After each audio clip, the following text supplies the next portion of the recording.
बिस्मिल्लाहिर्रहमानिर्रहीम।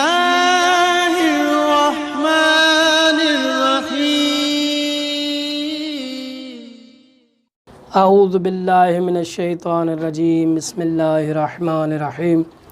अल्हम्दुलिल्लाहि रब्बिल आलमीन वस्सलातु वस्सलामु अला रसूलिहिल करीम वल अइम्मतिल मासूमीन व लानतुल्लाहि अला आदाइहिम अजमईन। अम्मा बाद। मोहतरम नाज़रीन किराम, इस्लामी मुआशरे में ख़ानदान जो किरदार ते अॼु असांजी पंजी नशिस्त आहे ऐं असांजी गुफ़्तगू ॿिए मरहले में दाख़िल थी चुकी आहे, जिते असां बयानु था कयूं त ख़ानदान जे अफ़राद जे लाइ उमूमी ज़िमेदारियूं कहिड़ियूं आहिनि, जेके हर फ़र्द जे लाइ ज़रूरी आहिनि। हिकिड़ी उन्हनि मां ज़िमेदारी ऐं फ़रीज़ो असां गुज़श्ता नशिस्त में बयानु करे आया आहियूं। अॼु ॿी ज़िमेदारी जेका आहे ख़ानदान जे हर फ़र्द जे लाइ ज़रूरी आहे, उहो आहे सुठो अख़लाक़।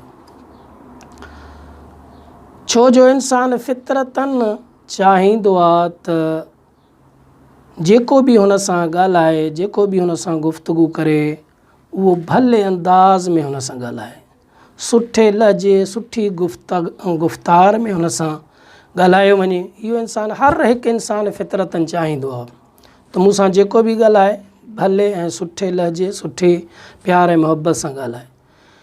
त पोइ ज़रूरी आहे त हिन शख़्स जे लाइ बि त जॾहिं तूं पाण चाहीं थो त ॿियो तोसां अहिड़े अंदाज़ में ॻाल्हाए, त हिन जे लाइ बि ज़रूरी आहे त ॿिए खे बि ओतिरी ई रिस्पेक्ट ॾिए, ॿिए सां बि उन ई लहजे में ॻाल्हाए, ॿिए सां बि सुठे अख़लाक़, सुठी गुफ़्तार सां ॻाल्हाए।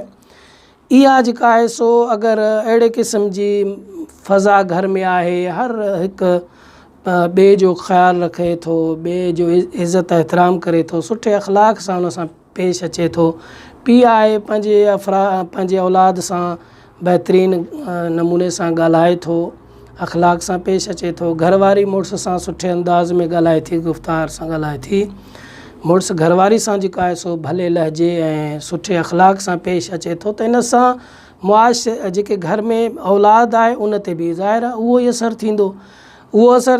पोइ अहिड़ी फ़ज़ा खणी जॾहिं इंसानु ॿाहिरि वेंदो त पोइ मुआशरे में बि ज़ाहिर आहे उहो ई पंहिंजो असरु छॾींदो, ॿिए सां बि जेको आहे सुठे रफ़्तार गुफ़्तार सां पेश ईंदो, सुठे अख़लाक़ सां पेश ईंदो।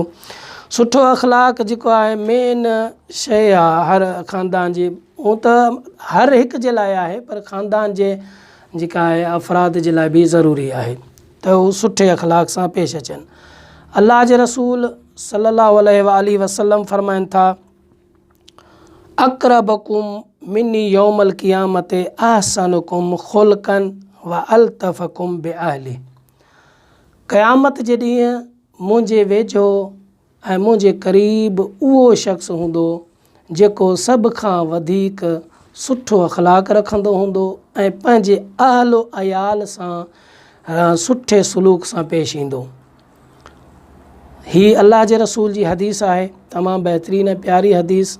ख़ानदान जी जेका आहे हर फ़र्द जे लाइ उनखे अमल करणु घुरिजे उन ते, त जेको बि चाहे थो पंहिंजे घर जे माहौल खे सुठो रखे ऐं जेका आहे बहितरीन करे पंहिंजी औलाद जी तरबियत जे लाइ, त उहो पंहिंजो पाण ते पहिरियों अमल करे सुठे अख़लाक़ सां पेश अचे औलाद सां, ॿियनि घर जे भातियुनि सां।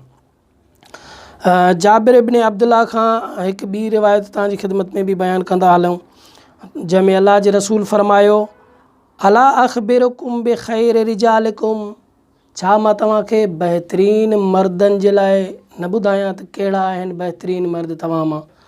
जाबिर चयो ऐं ॿियनि साहिबनि चयो, बेशक या रसूल अल्लाह ॿुधायो। त उन में बि हदीस जा इहे ई लफ़्ज़ आहिनि त अल्लाह जे रसूल फरमायो, जंहिंजा अख़लाक़ भला आहिनि, कुझु ॿियूं शयूं बि अल्लाह जे रसूल बयानु कयूं, पर आख़िर में अल्लाह जे रसूल फरमायो, जंहिंजा अख़लाक़ भला आहिनि उहो तव्हां मां बहितरीन मर्द आहे। हीअ जेको आहे असांजे लाइ हदीसूं अहल बैत जी जेका आहिनि जेके खां बयानु थियूं आहिनि अल्लाह जे रसूल खां या आइमा मासूमीन खां, इहे असांजे लाइ नमूने अमल आहिनि। इन्हनि ते अमल करे इंसान पंहिंजे घर खे, पंहिंजे मुआशरे खे सुधारे सघे थो। इमाम सादिक़ अलैहिस्सलातु वस्सलाम खां हिकु रिवायत नक़ल थी आहे त इमाम सादिक़ अलैहिस्सलाम सां हिकु ॾींहुं गॾु दोस्त, पंहिंजो मुहिब, पंहिंजो चाहण वारो सफ़र करे रहियो हो त हिकु बाज़ार मां गुज़र थियो। इमाम सादिक़ अलैहिस्सलाम सां हिकु पंहिंजो नौकर पंहिंजो ग़ुलाम बि पोयां अची रहियो त हीउ जेको इमाम जो मुहिब इमाम सां गॾु हली रहियो उहो बार बार पोइते ॾिसे पियो त ग़ुलाम अचे थो या नथो अचे, ग़ुलाम अचे थो या नथो अचे।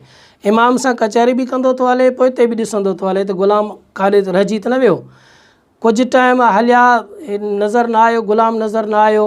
वरी काफ़ी टाइम हलण खां पोइ ॾिठईं त ग़ुलाम तकिड़ो तकिड़ो अची पहुतो। त हिन जेको इमाम सां जेको मुहिब आहे इमाम जो, हुन जीअं ई ग़ुलाम पहुतो आहे इमाम जो, उनखे घटि वधि ॻाल्हाइणु शुरू कयो।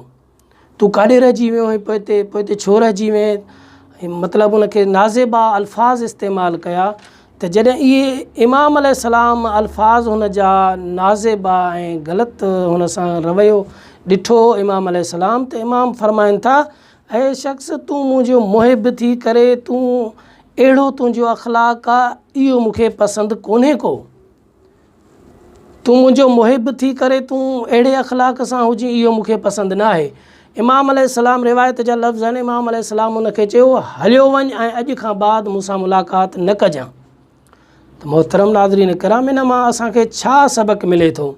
ऐं असां बि अगरि इमाम अलैहिस्सलाम या आइमा मासूमीन जा मुहबत जा दावेदार आहियूं, उन्हनि जा मुहिब सर्रायूं था, त असांजे लाइ बि ज़रूरी आहे त सुठे अख़लाक़ सां हर एक सां पेश अचूं, ताकी ख़ुदा न ख़ास्ता ईअं न थिए जो क़यामत जे ॾींहुं इमाम सादिक़ अलैहिस्सलातु वस्सलाम चवनि त तूं हलियो वञ, मुंहिंजो तोसां कोई वास्तो न आहे। इंशाअल्लाह वधीक गुफ़्तगू जारी रहंदी। वस्सलामु अलैकुम वरहमतुल्लाहि वबरकातुहू।